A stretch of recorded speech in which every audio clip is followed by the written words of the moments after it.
दोस्तों कल press conference के अंदर ना आकिब जावेद आए थे और उन्होंने ना काफी कुछ इलॉजिकल बातें कही हैं जिनका ना कोई सिर पैर नहीं बनता। उन्होंने कहा है कि बाबर को हम ओपन इसलिए करवा रहे हैं क्योंकि इन पिचेस के अंदर बाबर ओपन कर सकता था और हमने इसलिए कोई दूसरा ओपनर नहीं रखा।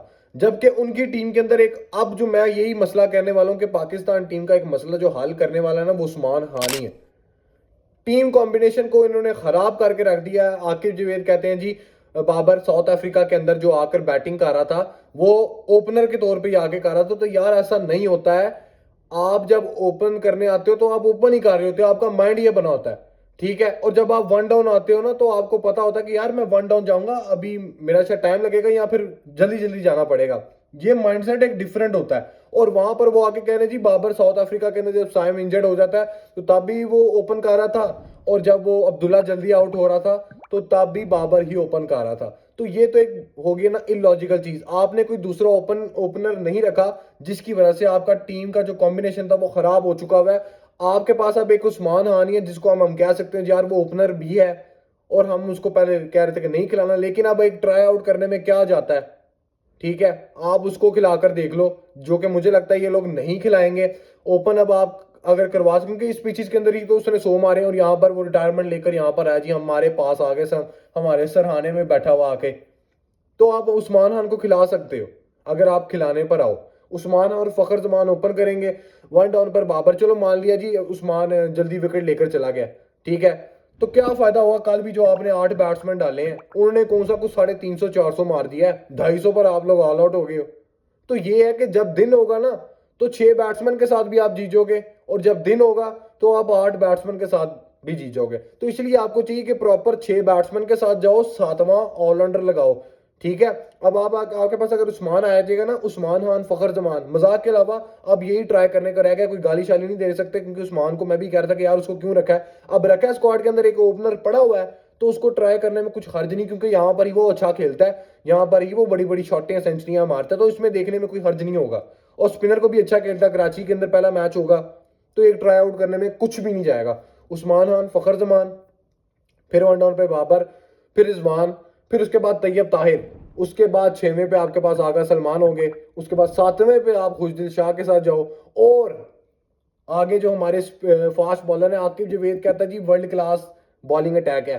और यार ये लाहौर कलंदर से ना आप निकलो बाहर और दुनिया को देखो, आपका कोई भी बॉलर वर्ल्ड क्लास नहीं बॉलिंग कर रहा, वो कुटे खा रहे हैं। वर्ल्ड क्लास होता है, जैसे अभी मिसाल दूंगा बुमराह की, वो जिस तरह की बॉलिंग करके दिखा रहा है ना, वो होता है वर्ल्ड क्लास। और अभी फिर से कह देना जी हमारा तो बॉलिंग अटैक वर्ल्ड क्लास है, आप कह देते जी अच्छा बॉलिंग अटैक है, आप फिर से कह रहे हो ये दुनिया का बेस्ट बॉलिंग अटैक है। ये अब दुनिया का बेस्ट बॉलिंग अटैक नहीं रहा। हमने देखा दुनिया वालों ने हमें एक्सपोज कर दिया, इनको जब कुट पड़ती है दोनों को, शहीन और नसीम को, तो ये फिर आग पे से बाहर हो जाते हैं, कोई कंट्रोल नहीं रहता इनका बॉल पर। और यहाँ पर आकिब जावेद साहब कह रहे हैं जी हमारे पास ये spinner world fast bowler world class है, शहीन नसीम हारिस, और आगे आपके पास एक 11वां अबरार है जो एक स्पिनर तो है, लेकिन वो स्पिन कोई नहीं इतनी अच्छी करवा पाता, उससे अच्छी आगा कर जाता है। आगा उससे अच्छी करता है, और कल भी आगा को आपने देखा होगा अबरार से पहले आगा अपने 10 ओवर पूरे कर रहा है जो पार्ट टाइमर है। इससे पता लगता है कि आगा कितना फेरता है। और अभी परसों के जो पहले एक मैच हुआ था न्यूजीलैंड के खिलाफ, तो वहां पर भी हमने देखा था कि आगा कितनी कितनी बॉल फेर रहा था, सॉरी साउथ अफ्रीका के खिलाफ अबरार से ज्यादा तो आगा फेरता है बॉल को। और यहाँ पर वो कह रहे थे जी सारे टीम के पास सिर्फ एक ही स्पिनर है, बाकी तो सारे ऑलराउंडर हैं। तो जो हमारे पास आके भाई ऑलराउंडर है ना, वो उस काम के भी नहीं है कि वो ना बॉल कर सके ना बैट कर सके। हमने कल देख लिया है। आप वो आगे आपने वो कह दिया जी उखाड़ो पिच को बस हो गया, लेकिन जो आपके पास साजिद खान था ना पड़ा हुआ, आप उसको ट्राई आउट करते यहाँ की कंडीशन के अंदर, जो टेस्ट खेलता है, जो लंबे लंबे ओवर फेंकता है, कम से कम कुछ पता तो होता ना हमें कि यार वो एग्रेशन भी दिखाता है, उसके अंदर फाइटिंग स्पिरिट है कि वो एंड तक लड़ेगा। लेकिन आप कह रहे हो जी बाकी टीमों के पास भी तो ऐसे है, बाकी टीमों को आपने क्यों देखना है? आप तो ये कहते रहे हो पहले भी। आप देखो आपके पास सिर्फ एक स्पिनर है जिसकी मिस्ट्री पकड़ी जा रही है, और आगे जाकर और पकड़ी जाएगी पूरे टूर्नामेंट के अंदर। उसके साथ कोई स्पिन करने वाला है नहीं, जो है वो पार्ट टाइमर है, और वो पार्ट टाइमर उससे अच्छी बॉलिंग करते हैं। ये एक बात है। तो आपको चाहिए था कि यार एक स्पिनर ऐड कर लेते कहीं ना कहीं से। अब जो आपने खुशदिल डाला वो आपने इसलिए डाला था कि साइम की जगह आकर वो बॉल भी निकालेगा और बैटिंग भी निकालेगा, मतलब सीरियसली किया वो साइम की रिप्लेसमेंट में आया था? ऐसा तो नहीं था ना बस उन्होंने कहा कि लेफ्ट आर्म है, लेफ्टी बैटर है, हिटर भी है, तो ये सारा कुछ कर देगा। तो ये ब्लंडर मारे गए कल कॉन्फ्रेंस के अंदर आके भी इलॉजिकल चीजें कही गई हैं। और अब इन्होंने ऐसे ही जाना है, इन्होंने बाबर के साथ ओपन करना है। और जो राणा साहब को आप खिला रहे हो, उसको कल आपने पूरे 8 ओवर करवाए नहीं, 2 ओवर आपने उससे करवाए हैं। हसनैन को बाहर बिठाने का क्या फायदा हुआ?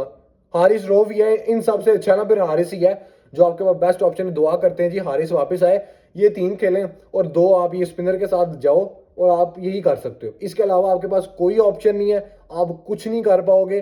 चौथा जो आपका फास्ट बॉलर है ना, वो आपका हसनैन बनता, ना कि आप फ़हीम के साथ जाओ। आप 6 बैटर के साथ चले जाओ, 7 के साथ कहीं ना कहीं चले जाओ, दफ़ा हो जाओ। बट अगर आप करोगे ना कि हम बैटिंग लंबी कर देंगे, तो कल हमने चांद देख लिया जो आपने चढ़ाया।